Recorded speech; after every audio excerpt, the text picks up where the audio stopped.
حضرت خدیجہ رضی اللہ تعالیٰ عنہ کہنے لگی اللہ کے نبی آپ تو غریبوں کے کام آنے والے ہیں، آپ کیوں پریشان ہو رہے ہیں؟ ہاں میں تو چلا جاؤں گا، میرا آخری وقت آ گیا ہے. انسان ہے نا گھبراہٹ میں، پریشانی میں. تو آپ فرمایا حضرت خدیجہ رضی اللہ تعالیٰ تسلی دی کہ اللہ تعالیٰ آپ کو ضائع نہیں کرے. اور وہ کون سی چیزیں ہیں کہ آپ غریبوں کی مدد کرنے والے، بیواؤں کی، یتیموں کی اور بے سہاروں کے آپ سہارا بننے والے ہیں. یہ پیغام ہے ہمارے لیے آج کی امت کے لیے. یہ پیغام ہے ہمارے ہاں. نبی کریم صلی اللہ علیہ وسلم کی آمد کی خوشی میں ہم وہ ساری چیزیں بھول جاتے ہیں جو اللہ کے نبی صلی اللہ علیہ وسلم کرنے کے لیے آئے تھے. ہم وہ کام کرتے ہیں جو نبی کریم صلی اللہ علیہ وسلم نے منع کی، فضول خرچی اور یہ زیب و زینت اور یہ دنیا کی چمک دمک. نبی کریم صلی اللہ علیہ وسلم اس سے کوسوں دور تھے. آج ہم نے آپ کی آمد کا مقصد یہ سمجھ لیا ہے کہ گلیوں کو چراغاں کرنا ہے، روشن کرنا ہے، جھنڈیاں لگانا ہے. تو یہ نبی کریم صلی اللہ علیہ وسلم کی آمد کا مقصد یہ نہیں رہا.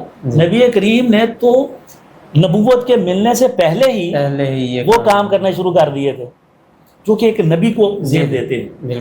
نبی کریم صلی اللہ علیہ وسلم پیچھے ہم اگر آپ کی جو نبوت سے پہلے کی زندگی ہے، 40 سال سے پہلے، 25 سال کی عمر میں حضرت خدیجہ رضی اللہ تعالیٰ عنہ سے نکاح ہوا اور اس سے پہلے بھی، تو لوگ آپ صلی اللہ علیہ وسلم کو صادق الامین کہنا شروع ہو گئے اور آپ کے پاس امانتیں رکھوایا کرتے تھے. جیسے ابھی ہم آگے ذکر کریں گے جب ہجرت کا واقعہ ہے تو آپ صلی اللہ علیہ وسلم کے پاس امانتیں پڑی ہوئی اور آپ کو صادق الامین کہتے ہیں.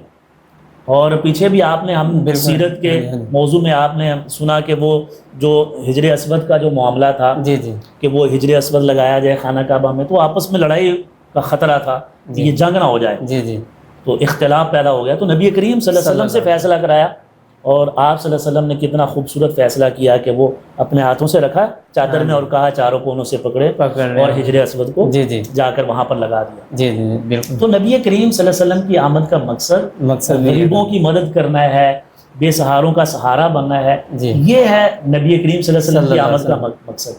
12 ربیع الاول کا یہ پیغام حضرت خدیجہ نے آپ کو دلاسا دیا کہ آپ تو یہ اچھے کام کرنے والے ہیں، اور جو اچھے کام کرنے والا ہے وہ کبھی ضائع نہیں ہوتا، وہ پریشان نہیں ہوتا. اللہ تعالیٰ اس کو پریشانی میں مبتلا نہیں کرتا. تو پھر جو ہے وہ نبی کریم صلی اللہ علیہ وسلم کو حوصلہ ہوا اور پھر وہ سلسلہ آگے